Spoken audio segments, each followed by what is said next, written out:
Olá, galera da Voz do Del. Olá, galera da Rádio Delclé.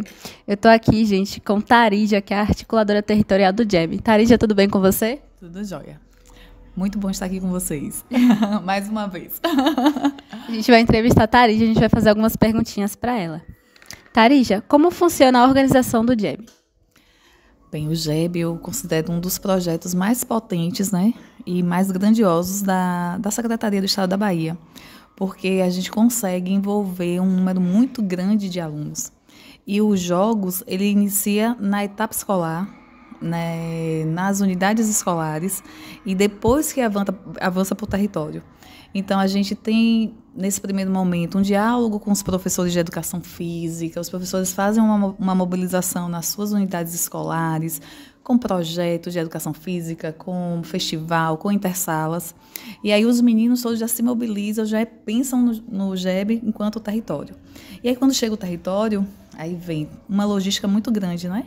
Que a gente envolve professores, as unidades escolares, parcerias de espaços onde acontecem os jogos, parceria com a Secretaria de Saúde, parceria com a Secretaria de Esportes. Então, assim, é muita gente envolvido para a gente conseguir colocar os meninos para jogar, que tem o objetivo também de avançar para outras etapas.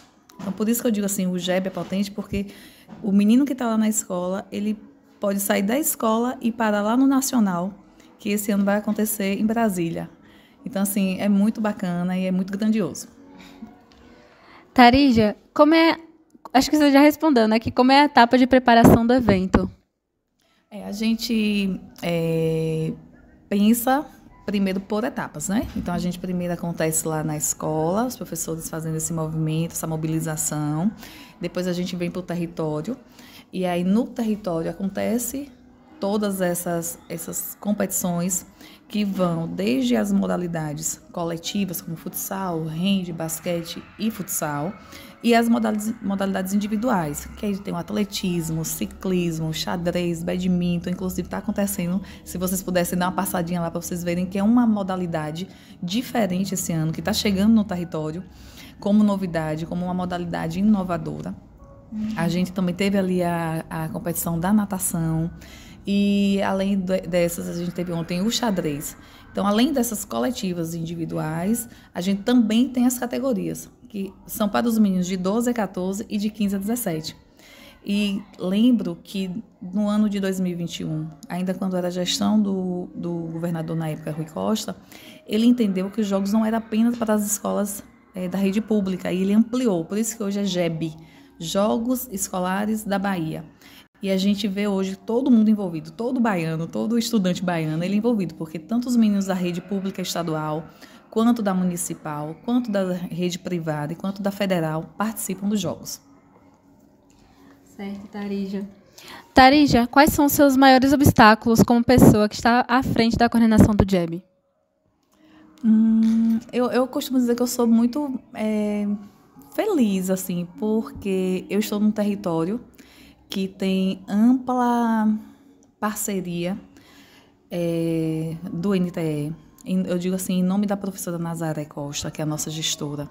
Então, ela é uma profissional que abraça o projeto. Porque não adianta eu, enquanto professora de educação física, que eu entendo a importância que é os jogos escolares para todos vocês estudantes, e eu não ter alguém que diga assim, não, Tarija, pode ir lá, que a gente está aqui com você. Então, a professora Nazaré, ela abraça o projeto e aí disponibiliza tudo que é preciso. A gente tem todo o apoio da rede, dos meus colegas do núcleo. E, além do mais, eu tenho uma relação muito, muito boa com os meus colegas professores de educação física. Então, assim, eu acho que isso tudo me motiva, que quando os obstáculos vêm, a gente nem dá muita atenção para eles, né? Então, assim, o que eu consigo dizer que, às vezes, o que impede, talvez, seja um pouco na falta de comunicação com relação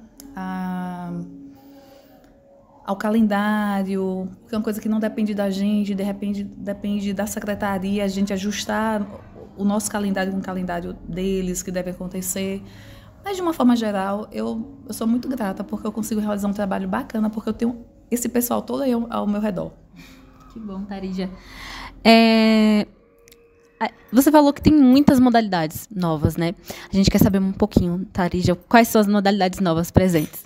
Pronto, é isso que eu te falei, o badminton, né? Que o badminton é uma modalidade esportiva que o atleta ele joga tanto individual quanto em dupla. Tem uma rede, é como se fosse uma rede de tênis, só que uma alturazinha um pouquinho maior, e os meninos jogam com uma raquete e, em vez de ser uma bola, é como se fosse uma petecazinha. Isso que é o badminton. E existe a competição, então os meninos jogam 7, eles... Então hoje tá ali acontecendo, depois dá um pulinho lá, vê como é que é, faz uma filmagem, é bem bacana. Então isso é algo inovador. Então, o ano passado, a gente começou com um número menor de xadrez. Hoje, esse ano, a gente teve quase 40 alunos participando do xadrez, né? Nós passamos no xadrez. Não foi bacana lá no xadrez? A natação. A gente sempre leva a natação, um ou outro representante, porque diz, eu tenho um menino que... eu tenho um menino que nada. Aí eu levo. Mas hoje a gente pode ver os meninos nadando aqui na nossa piscina. Então, eu acredito, não é que é uma modalidade nova, mas é uma modalidade nova no nosso território. Então, tanto a natação como o badminton esse ano foi algo que a gente tá sendo desafiador para mim. Meu Deus, como é que eu vou fazer? Aí vou, chamo as pessoas, me ajuda aqui, como é que a gente faz, e tá dando super certo.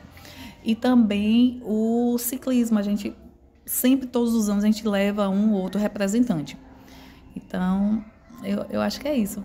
E o tênis de mesa. O tênis de mesa ontem, não sei se vocês deram um pulinho lá no tênis de mesa, mas a gente teve o número maior de meninos inscritos no tênis de mesa. E detalhe, quando eu digo assim, cada ano a gente está aumentando o número de inscritos, a gente está aumentando também a qualidade.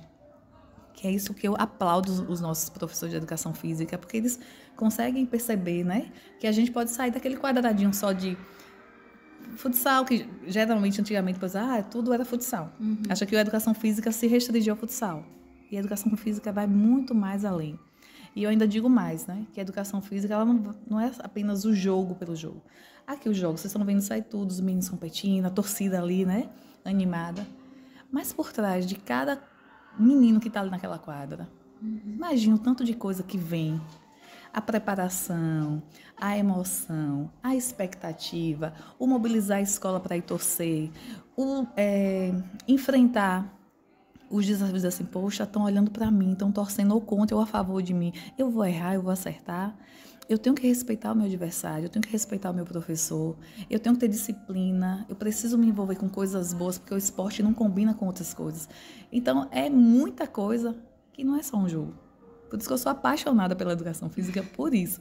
Porque a gente consegue chegar no ser humano integral. Que eu acho que é mais ou menos isso que a gente pensa que deveria ser. Até a torcida mesmo, a gente estava assistindo o jogo das meninas de vôlei e eu mesmo me emocionei, assim, quando eu vi ela jogando assim, e a gente gritava, a gente dava o nosso de si, quando as meninas ganharam a gente foi e abraçou. É uma coisa assim, acho que o JEB, ele pega todo mundo, até quem não está jogando, acaba que a gente se emociona mesmo. E como é que isso impacta, assim, o JEB, como é que os esportes, e principalmente o evento JEB, ele impacta na vida social e da saúde do aluno? Porque quando você fala em esporte, naturalmente a gente já pensa, né, qualidade. Então, o professor ele já consegue fazer um trabalho de qualidade de vida, de bons hábitos, de cuidados com o corpo, de cuidados com a alimentação, de cuidados com a sua higiene pessoal, enfim, tudo isso que requer, né, de um atleta, de uma pessoa que está ali focado num jogo, num esporte.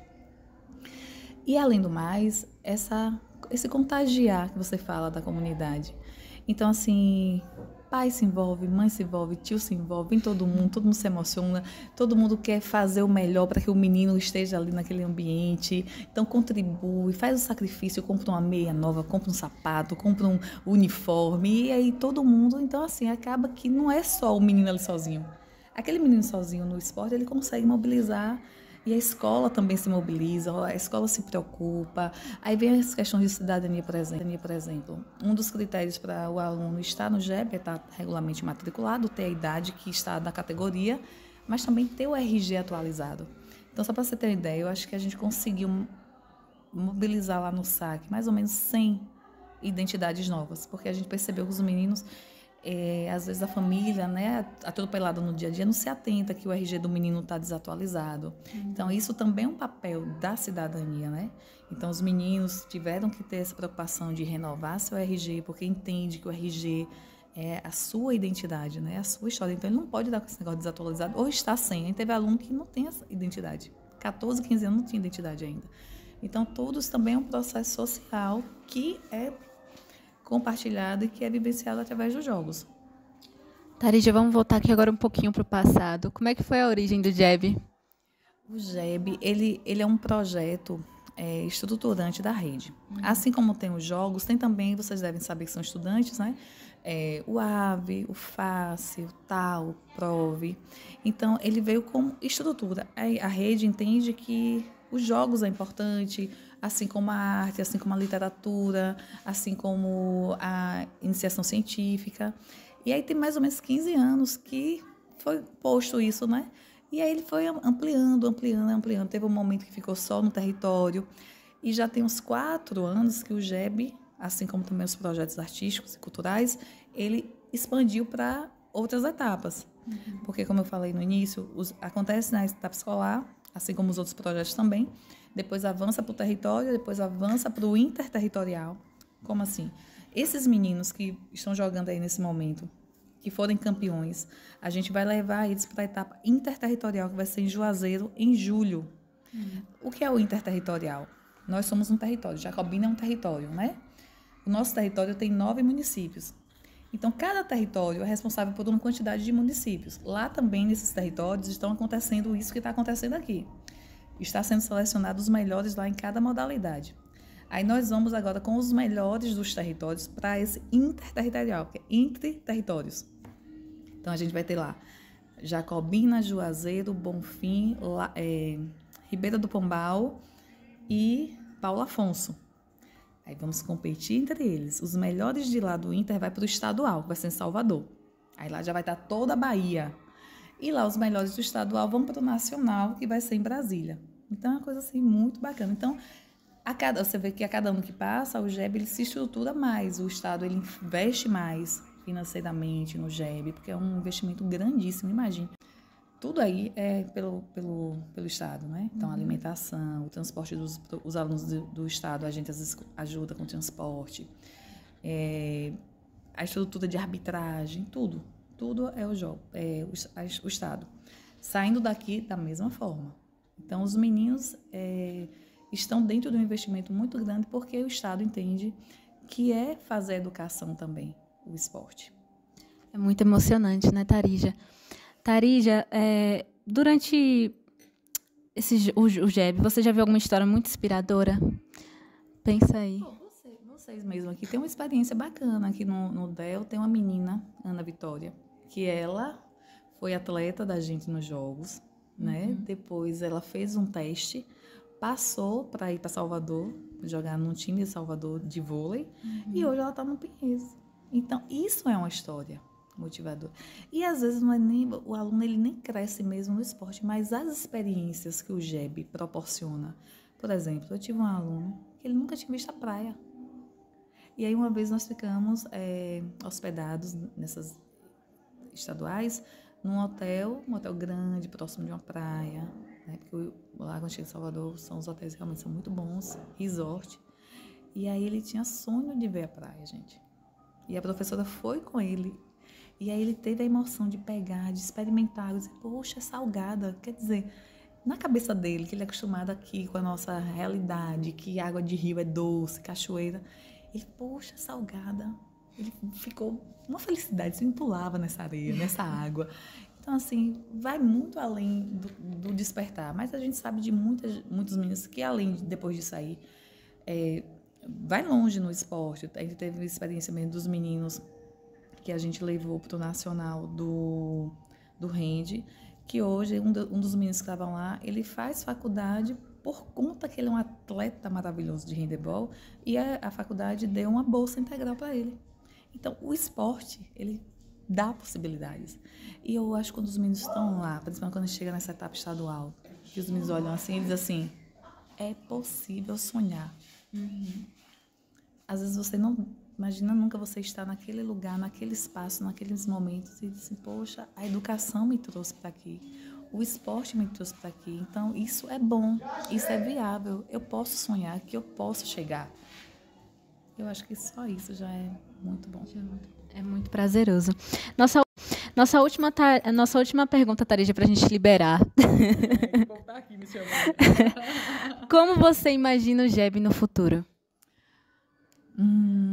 Eu imagino que o GEB no nosso território, ele se solidifique ainda mais, que os professores eles consigam ter material suficiente para trabalhar, ter suporte suficiente para trabalhar, para envolver mais os meninos. E que também, acho que um sonho meu é que a gente consiga incluir mais no sentido de inclusão mesmo, sabe? De trazer meninos com deficiência para os jogos. Um sonho meu é poder, de alguma forma, instituir aqui em Jacobina os Jogos Paralímpicos. Tenho muita vontade, porque acho que é outra vertente assim, da educação especial, que precisam dar junto dos jogos, sabe? Eu acho que seria isso. Eu também vivenciar os jogos de inclusão mesmo, de Paralímpico, de ver os meninos com deficiência participando também de etapas. Não dessa, porque essa é específica, mas para eles, sabe? Uhum. Isso é evoluir nessa questão de modalidades, a gente consiga. Um professor estava deixando ali falando, eu vou comprar um arco, porque tem uma modalidade que chama tiro ao arco. Uhum. Tiro ao arco de tiro, um negócio assim. Ele se vai comprar aquele negócio. Quer dizer, na Bahia eu nunca nem vejo ninguém dizendo, mas existe lá a modalidade na competição. Então é isso, a gente ter uma visão além, sabe? Sair da nossa caixinha de conforto, que às vezes é muito melhor a gente estar ali fazendo aquilo todo dia, mas sair, desafiar, botar os meninos, desafiar os meninos. Outra coisa que cresceu muito no nosso território foi o atletismo. Quinta-feira, quero vocês lá, viu? No estádio, para vocês verem o nível dos meninos. Meninos velozes. Porque a gente tem prova de 100 metros, prova de 200, de 400, tem lançamento de dardo, de disco, é muito bacana. Quero vocês lá, para vocês fazerem essa cobertura na quinta-feira, pela manhã, certo. No estádio. Tá certo. Tá bom? Tarija, muito obrigada. Muito obrigada pela sua participação, pela sua paciência, viu?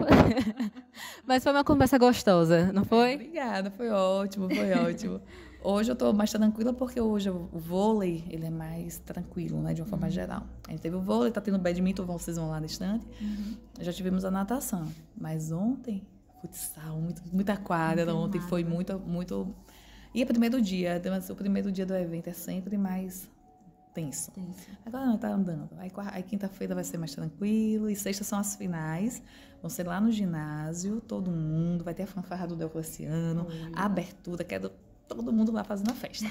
Tá joia? Tá. Obrigada, Tarija. Manda um beijo pro Del. Beijo pro Del. Obrigada. Da gente. Valeu.